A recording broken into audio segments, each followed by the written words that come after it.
வரகி பக்தர்கள் அனைவருக்கும் வணக்கம். இது நம்ம ஆதி வரகி யூடியூப் சேனல். வரகி அன்னையோட அருள் பரிபூரணமா எல்லாருக்குமே கிடைக்கணும்னு மனசார பிரார்த்தனை செஞ்சுக்கிட்டு நாம இந்த பதிவை ஆரம்பிக்கலாம். இன்னைக்கு ஆகஸ்ட் மாசம் 29ஆம் தேதி வியாழக்கிழமை, ஏகாதேசி திதி. ரொம்ப ரொம்ப அதிசக்தி வாய்ந்த நாள்னே சொல்லலாம். இப்படிப்பட்ட அற்புதமான நாள்ல இப்ப நான் சொல்ற மாதிரி உங்க பேரை யாருக்குமே தெரியாம ரகசியமா நீங்க எழுதி வச்சாலே போதும், கோடி கணக்குல உங்க வீட்ல பணம் குவிய ஆரம்பிக்கும். இது என்ன பரிகாரம், யாரெல்லாம் செய்யலாம், எந்த நேரத்துல செய்யணும்னு இப்ப நாம தெரிஞ்சுக்கலாம். இன்னைக்கு நமக்கு வியாழக்கிழமை. இந்த வியாழக்கிழமை பெரும் செல்வத்துக்கு அதிபதியான குபேர பகவான் மற்றும் பொன்னையும் பொருளையும் நமக்கு வாரி வழங்கக்கூடிய குரு பகவானோட வழிபாட்டுக்கு உகந்த நாள். இந்த நாள்ல நமக்கு ஏகாதேசி திதி இருக்கு. இந்த ஏகாதேசி திதி பெருமாளோட வழிபாட்டுக்கு உகந்த நாள். பொன்னையும் பொருளையும் அள்ளி தரக்கூடிய குபேர பகவான் குரு பகவானோட வழிபாட்டுக்கு உகந்த வியாழக்கிழமை நாள்ல வரக்கூடிய ஏகாதேசி திதி ரொம்ப ரொம்ப சிறப்பு வாய்ந்ததுன்னே சொல்லலாம். இப்படி வியாழக்கிழமையோட சேர்ந்து வரக்கூடிய ஏகாதேசி திதிய நாம குருவார ஏகாதேசி, குபேர ஏகாதேசின்னு கூட சொல்லலாம்.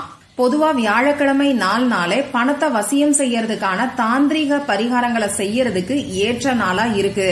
இப்படிப்பட்ட நாள்ல வரக்கூடிய இந்த தேய்பிறை ஏகாதேசி திதி நமக்கு இருக்கக்கூடிய பண கஷ்டத்தையும் கடன் பிரச்சனையையும் ஒரே நொடியில தீர்த்து வைக்கும்னே சொல்லலாம். அந்த வகையில நமக்கு பணவரவு அதிகரிக்கிறதுக்கும், பண கஷ்டம் நீங்கிறதுக்கும், வறுமை விலகிறதுக்கும், கடன் பிரச்சனை தீர்றதுக்கும் இந்த நாள்ல நாம செய்ய வேண்டிய அந்த பரிகாரம் என்னன்னு இப்ப நாம தெரிஞ்சுக்கலாம். இந்த வீடியோல 2 விதமான பரிகாரங்களை நான் உங்களுக்கு சொல்ல போறேன். இன்னைக்கு ஏகாதேசி திதியா இருக்கிறதுனால நம்ம வீட்ல பெருமாளை நினைச்சு பணத்தை வசியம் செய்யறதுக்கு சொல்ல வேண்டிய ஒரு அதிசக்தி வாய்ந்த ஒரே ஒரு வரி மந்திரத்தை நான் உங்களுக்கு சொல்ல போறேன். அடுத்ததா 2வது பரிகாரம் என்னன்னு பாத்தீங்கன்னா, பணத்தை வசியம் செய்யறதுக்கு நம்ம பேரை ரகசியமா எழுதி வைக்கக்கூடிய பரிகாரம். இந்த 2 பரிகாரங்களையும் முழுசா தெரிஞ்சுக்கிறதுக்கு இந்த வீடியோவை கொஞ்சம் கவனமா பாருங்க. முதல்ல இன்னைக்கு ஏகாதேசி திதி இருக்கக்கூடிய நாள்ல பணத்தை வசியம் செய்யறதுக்கு பெருமாளுக்கு நாம சொல்ல வேண்டிய அந்த மந்திரம் என்னன்னு நாம தெரிஞ்சுக்கலாம். இந்த மந்திரத்தை சுத்தமா இருக்கிறவங்க மட்டும்தான் சொல்லணும். ஆண்கள் பெண்கள் யார் வேணாலும் சொல்லலாம். பிறப்பு தீட்டு இறப்பு தீட்டு இருந்தா சொல்ல வேண்டாம். பெண்களுக்கு பீரியட்ஸ் டைமா இருந்தாலும் சொல்ல வேண்டாம். இன்னைக்கு நீங்க அசைவம் சாப்பிட்டு இருந்தாலும் இந்த மந்திரத்தை சொல்ல வேண்டாம். பணத்தை வசியம் செய்யணும், பண கஷ்டம் தீரணும்னு நினைக்கிறவங்க இந்த மந்திரத்தை இன்னைக்கு சொல்ல முடியாத சூழ்நிலையில இருக்கீங்கன்னா இந்த வீடியோல நான் சொல்ல போற 2வது பரிகாரத்தை நீங்க செய்யுங்க. இப்போ இந்த மந்திரத்தை இன்னைக்கு சாயங்காலம் 5 மணிக்கு மேல நைட்டு 8 மணிக்குள்ள இருக்கக்கூடிய இடைப்பட்ட நேரத்துல எப்ப வேணாலும் நீங்க சொல்லலாம். உங்க பூஜை அறைய எப்பையும் போல ரெடி பண்ணிக்கோங்க. நீங்க எப்பையும் ஏத்தி வைக்கக்கூடிய விளக்க ஏத்தி வச்சுக்கோங்க. இப்படி விளக்க ஏத்தி வச்சதுக்கு அப்புறமா நீங்க ஏத்தி வச்சிருக்கக்கூடிய விளக்குல ஏதாவது ஒரு விளக்கோட எண்ணெயில கொஞ்சமா பச்சை கற்பூரத்தை சேர்த்துக்கோங்க. இந்த பச்சை கற்பூரம் பாத்தீங்கன்னா பெருமாளுக்கு உகந்தது. இந்த பச்சை கற்பூரத்தோட வாசம் வீசக்கூடிய இடத்துல நிச்சயமா பெருமாளும் மகாலட்சுமி தாயாரும் நித்திய வாசம் செய்வாங்க. அதனால இன்னைக்கு நீங்க ஏத்தக்கூடிய விளக்கோட எண்ணெயில ஒரே ஒரு துளி அளவுக்கு பச்சை கற்பூரத்தை மறக்காம நீங்க சேர்த்துக்கோங்க. சப்போஸ் உங்களுக்கு இந்த மந்திரத்தை சொல்றதுக்கு நேரம் இல்லைன்னா கூட சாயங்காலம் விளக்கேத்தும் போது இந்த மாதிரி பச்சை கற்பூரத்தை சேர்த்து நீங்க ஏத்திட்டு பெருமாள் கிட்டையும் மகாலட்சுமி தாயார் கிட்டையும் மனசு உருகி பிரார்த்தனை செஞ்சா கூட போதும். இதுவே அற்புதமான மாற்றங்களை உங்களுக்கு நிச்சயமா ஏற்படுத்தி கொடுக்கும். சரி, இப்படி விளக்க ஏத்தி வச்சதுக்கு அப்புறமா உங்க பூஜை அறைக்கு முன்னாடி ஏதாவது ஒரு விரிப்பையோ மனை பலகையோ சேரையோ போட்டு நீங்க உட்கார்ந்துக்கோங்க. இப்போ உங்க குலதெய்வத்துக்கிட்டையும் பெருமாள் கிட்டையும் மகாலட்சுமி தாயார் கிட்டையும் உங்களுக்கு இருக்கக்கூடிய பண கஷ்டங்கள் எல்லாத்தையும் சொல்லி மனசு உருகி பிரார்த்தனை செஞ்சுக்கோங்க. இப்படி பிரார்த்தனை செஞ்சதுக்கு அப்புறமா இப்ப நான் ஸ்கிரீன்ல கொடுத்திருக்கக்கூடிய மந்திரத்தை குறைஞ்சது 27 முறை நீங்க சொல்லுங்க. உங்களால முடியும்னா 108 முறை கூட இந்த மந்திரத்தை தாராளமா நீங்க சொல்லலாம். 108 முறை சொல்றதுக்கு 10 நிமிஷம் தான் ஆகும். இப்ப அந்த மந்திரம் என்னன்னு நான் உங்களுக்கு சொல்லி காமிக்கிறேன். ஸ்கிரீன்லயும் தெரியும்.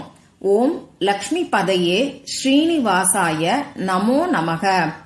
ஓம் லக்ஷ்மி பதையே ஸ்ரீனிவாசாய நமோ நமக. ஓம் லக்ஷ்மி பதையே ஸ்ரீனிவாசாய நமோ நமக. இதுதான் அந்த மந்திரம். ரொம்ப ரொம்ப சக்தி வாய்ந்த மந்திரம்னே சொல்லலாம்.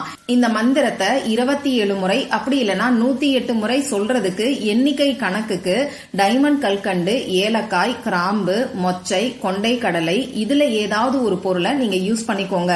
108 சில்லறை நாணயங்களை கூட நீங்க இந்த மந்திரத்தை சொல்றதுக்கு பயன்படுத்திக்கலாம். அதே மாதிரி 108 உதிரி பூக்களையும் பயன்படுத்திக்கலாம். எண்ணிக்கை கணக்குக்காக இந்த மாதிரி நீங்க யூஸ் பண்ணக்கூடிய பொருளை நார்மலா எப்பயும் போல அதுக்கப்புறமா நீங்க பயன்படுத்திக்கலாம். சில்லறை காசுகளை வச்சு இந்த மந்திரத்தை சொல்றீங்கன்னா மட்டும் அந்த சில்லறை காசுகளை தனியா உங்க பூஜை அறையிலயோ பீரோலையோ வச்சிருங்க. அடுத்தடுத்து மந்திரங்கள் சொல்றதுக்கு இந்த சில்லறை காசுகளை நீங்க யூஸ் பண்ணிக்கோங்க. இந்த சில்லறை காசுகளை செலவு செய்ய வேண்டாம். மத்தபடி ஏலக்காய், கிராம்பு இந்த மாதிரியான பொருட்கள் நீங்க பயன்படுத்திருந்தீங்கன்னா அதை நீங்க சமையலுக்கு பயன்படுத்திக்கலாம். இப்படி மந்திரத்தை சொல்லி முடிச்சதுக்கு அப்புறமா திரும்பியும் ஒரு தடவை பெருமாள் கிட்ட மனசார பிரார்த்தனை செஞ்சுக்கிட்டு உங்க வழிபாட நீங்க நிறைவு செஞ்சுக்கோங்க. சரி, அடுத்ததா இந்த நாள்ல பணத்தை வசியம் செய்யறதுக்கு நாம செய்ய வேண்டிய அந்த பரிகாரம் என்னன்னு இப்ப நான் உங்களுக்கு சொல்றேன். இப்ப நான் சொல்ல போற இந்த பரிகாரத்தை எல்லாருமே செய்யலாம். ஆண்கள், பெண்கள் யாரு வேணாலும் செய்யலாம். பெண்களுக்கு பீரியட்ஸ் டைமா இருந்தாலும் செய்யலாம். அதே மாதிரி இன்னைக்கு நீங்க நான்வெஜ் சாப்பிட்டு இருந்தாலும் இந்த பரிகாரத்தை செய்யலாம். பிறப்பு தீட்டு, இறப்பு தீட்டு இருக்கிறவங்களும் தாராளமா செய்யலாம். நமக்கு எந்த விதமான கட்டுப்பாடுகளும் கிடையாது. இந்த பரிகாரத்தை பொறுத்தளவுக்கு நீங்க உங்க வீட்ல இருந்தும் செய்யலாம், ஆபீஸ்ல இருந்தும் செய்யலாம், உங்க சொந்தக்காரங்களோட வீட்ல இருந்தும் செய்யலாம். இந்த பரிகாரத்தை இன்னைக்கு எந்த நேரத்துல செய்யலாம்னு பாத்தீங்கன்னா, ஒன்னு சாயங்காலம் 5 மணியிலிருந்து 8 மணிக்குள்ள செய்யுங்க. வியாழக்கிழமையில வரக்கூடிய இந்த நேரத்தை நாம குபேர நேரம்னு சொல்லுவோம். அப்படி இல்லைன்னா நைட்டு 8 மணியிலிருந்து 9 மணிக்குள்ள இருக்கக்கூடிய குருகோரை நேரத்துல இந்த பரிகாரத்தை நீங்க செய்யுங்க. இப்ப நான் சொன்ன 2 டைமையும் நீங்க தவற விட்டுட்டீங்கன்னா பரவாயில்ல. நைட்டு 12 மணிக்குள்ள நீங்க எப்ப தூங்க போறீங்களோ அப்ப இந்த பரிகாரத்தை செஞ்சுட்டு தூங்குங்க. இப்ப இந்த பரிகாரத்துக்கு தேவையான பொருட்கள் என்னன்னு பாத்தீங்கன்னா, ஏதாவது ஒரு ரூபாய் நோட்டு நமக்கு தேவைப்படும். இந்த ரூபாய் நோட்டை நாம எந்த செலவுகளுக்கும் 1 மாசத்துக்கு பயன்படுத்த போறது கிடையாது. அதனால உங்களால எந்த ரூபாய் நோட்டை எடுத்துக்க முடியுமோ அதை நீங்க பயன்படுத்திக்கோங்க. 10 ரூபாய் நோட்டா இருந்தா கூட பரவாயில்ல. அடுத்ததா நமக்கு ஒரு பேப்பர் தேவைப்படும். கோடு போடாத பேப்பரா எடுத்துக்கோங்க. இந்த பேப்பர்ல எழுதுறதுக்கு பேனா, sketch pen, marker, glitter pen இதுல ஏதாவது ஒண்ணு நமக்கு தேவைப்படும். கிரீன் கலர்ல இங்கு வரக்கூடிய பேனாவை இந்த பரிகாரத்துக்கு நீங்க யூஸ் பண்ணிக்கோங்க. அடுத்ததா நமக்கு தேவைப்படக்கூடிய முக்கியமான பொருள் பச்சை கற்பூரம்.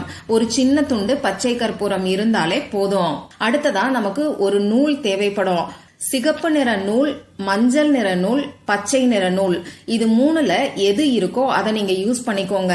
இது 3மே கிடையாதுன்னு சொல்றவங்க மட்டும் வெள்ளை நிற நூலை இந்த பரிகாரத்துக்கு பயன்படுத்திக்கோங்க. இவ்வளவுதான் நமக்கு தேவையான பொருட்கள்.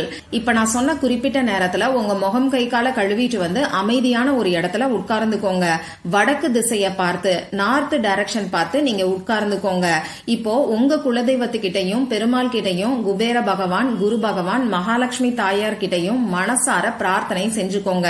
இப்போ நீங்க எடுத்து வச்சிருக்கக்கூடிய பேப்பர்ல பச்சை கற்பூரத்தை பயன்படுத்தி பேரை எழுதிக்கோங்க. நீங்க பேனாவை புடிச்சு பேர் எழுதுற மாதிரி பச்சை கற்பூரத்தை உங்க கையில வச்சுக்கிட்டு பேரை எழுதிக்கோங்க. இந்த மாதிரி நீங்க எழுதும் போது உங்க கண்ணுக்கும் அந்த பேர் தெரியாது, மத்தவங்க கண்ணுக்கும் அந்த பேர் தெரியாது. யாருக்காக இந்த பரிகாரத்தை நீங்க செய்யறீங்களோ அவங்களோட பேரை எழுதணும். ஒரு சமயத்துல ஒருத்தருக்காக மட்டும்தான் இந்த பரிகாரத்தை செய்யணும். இப்படி பேரை எழுதினதுக்கு அப்புறமா நீங்க எடுத்து வச்சிருக்கக்கூடிய பேனாவை பயன்படுத்தி இப்ப நான் ஸ்கிரீன்ல கொடுத்திருக்கக்கூடிய நம்பரையும் ஸ்விட்ச் வேர்டையும் நீங்க எழுதிக்கோங்க. 221122 இதுக்கு கீழே ஜாக்பாட் அப்படிங்கிற ஸ்விட்ச் வேர்டை இப்ப நான் ஸ்கிரீன்ல எப்படி கொடுத்திருக்கனோ அதே மாதிரி எழுதிக்கோங்க. இப்படி எழுதினதுக்கு அப்புறமா இந்த பேப்பருக்கு மேல ஒரு ரூபாய் நோட்டை வச்சு அந்த பேப்பரோட சேர்த்து ரூபாய் நோட்டை சுருட்டிக்கோங்க. இப்படி பேப்பரை சுருட்டினதுக்கு அப்புறமா நீங்க சுருட்டி வச்சிருக்கிறது விரிஞ்சிராம இருக்கிறதுக்கு ஒரு நூலை போட்டு டைட்டா கட்டி வச்சிருங்க. இத உங்க 2 உள்ளங்கைக்கு நடுவுலையும் வச்சுக்கிட்டு பணம் உங்களை தேடி வர்ற மாதிரி கற்பனை பண்ணி பார்க்கலாம். நான் எப்பயுமே சொல்ற மாதிரி எந்த அளவுக்கு டீடைலா கற்பனை பண்ணி பாக்குறீங்களோ அந்த அளவுக்கு நல்ல பலன் நிச்சயமா உங்களுக்கு கிடைக்கும். இதுக்கப்புறமா அந்த ரூபாய் நோட்டை எடுத்து கொண்டு போய் ஒன்னு பர்ஸ்லயோ பூஜை அறையிலயோ அப்படி இல்லனா பீரோல பணம் வைக்கக்கூடிய இடத்துலயோ நீங்க வச்சிருங்க. இதுக்கப்புறமா 1 மாசம் வரைக்கும் அந்த ரூபாய் நோட்டு அப்படியே இருக்கட்டும். 1 மாசம் கழிச்சு அந்த ரூபாய் நோட்டை எடுத்து நல்ல செலவுகளுக்கு பயன்படுத்திக்கோங்க. கோவிலுக்கு தேவையான அர்ச்சனைக்கு தேவையான பொருட்கள் வாங்குறதுக்கு, விளக்கு ஏத்துறதுக்கு தேவையான பொருட்கள் வாங்க பயன்படுத்திக்கலாம். அதே மாதிரி நம்ம வீட்டுக்கு தேவையான பூஜை சாமான்கள் வாங்குறதுக்காகவும், நம்ம வீட்டுக்கு தேவையான மங்கள பொருட்கள், அதாவது மஞ்சள், குங்குமம், அரிசி, பருப்பு, இந்த மாதிரியான பொருட்கள் வாங்குறதுக்கும் நாம யூஸ் பண்ணிக்கலாம். அப்படி இல்லைன்னா எளியவர்களுக்கு தானமும் நாம பண்ணலாம். இது உங்க விருப்பம் தான். இந்த பதிவுல உங்களுக்கு ஏதாவது சந்தேகம் இருந்துச்சுன்னா எனக்கு கமெண்ட் பாக்ஸ்ல கேளுங்க. அதை நான் உங்களுக்கு உடனே தெளிவுபடுத்துறேன். இந்த பதிவு உங்களுக்கு பிடிச்சிருந்தா லைக் பண்ணிட்டு உங்க ஃப்ரெண்ட்ஸ் அண்ட் ஃபேமிலி கூட ஷேர் பண்ணுங்க. இந்த மாதிரி அந்தந்த நாளுக்கும் நேரத்துக்கும் திதிக்கும் உரிய வழிபாடுகளையும் பரிகாரங்களையும் நீங்க மிஸ் பண்ணாம தெரிஞ்சுக்கிறதுக்கு நம்ம சேனலை மறக்காம சப்ஸ்கிரைப் பண்ணிட்டு பக்கத்துல இருக்கக்கூடிய பெல் ஐகானையும் பிரஸ் பண்ணிக்கோங்க. மற்றும் ஒரு பயனுள்ள பதிவுல நாம சந்திக்கலாம். நன்றி.